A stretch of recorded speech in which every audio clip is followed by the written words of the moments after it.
Hey, it's Allison again with Faith Squared at faith-squared.com.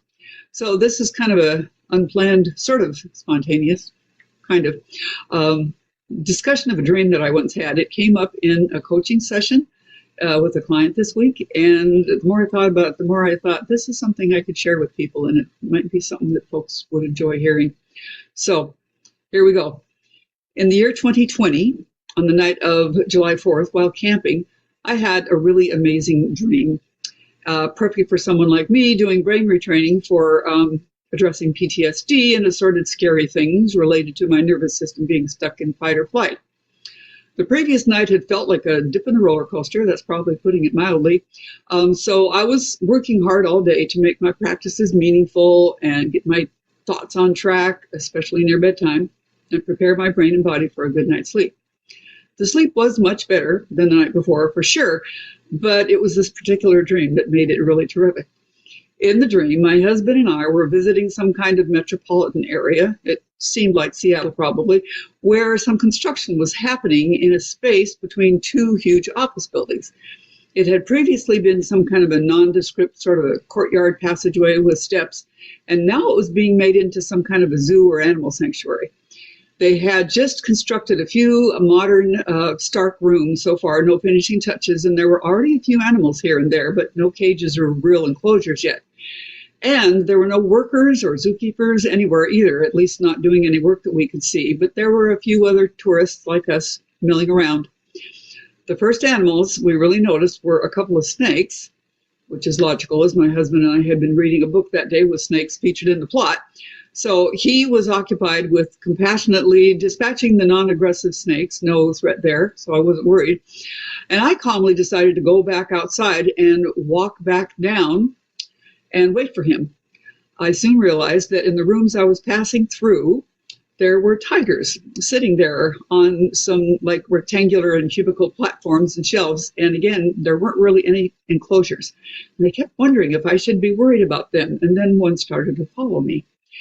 It was walking behind me, so I was relatively eager to get out of the building and shut the door. However, when I got to the actual doorway, the door had not yet been installed.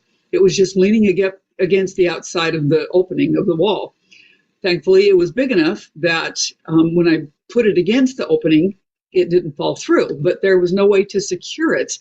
So I just sat down in front of it, hoping that someone would come to help me. Because I knew if I walked away that the tiger could certainly push that door down. And not only did I not want to get hurt, but I didn't want to be responsible for a tiger being loose in the city.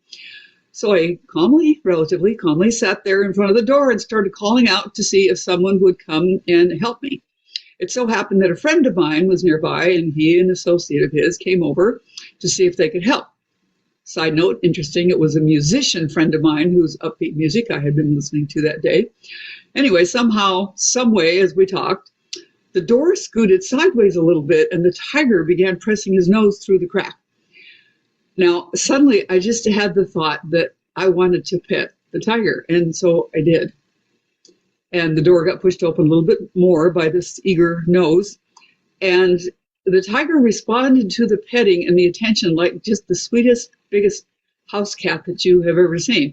And pretty soon I was scratching and petting and just loving on this tiger, and it was purring and it was calm and it was affectionate, like this was the most natural thing ever.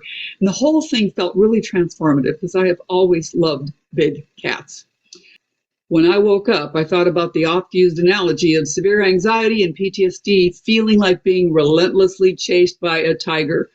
I'd certainly felt that before during my own struggles, far too long. So I really understood the power in that analogy. However, as I stated before, I have actually always loved lions and tigers and bears. Oh my. I was also fully aware of the dangers of being chased by that kind of a wild animal. And as I considered this, I suddenly felt really strongly that my brain was telling me that I was in the process of successfully taming my own nervous system, limbic system tiger.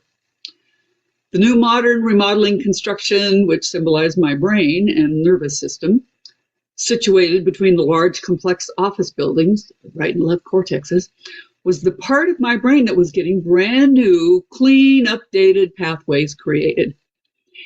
And the things in there that might have been seen before as dangers, snakes and tigers, were really not a threat anymore.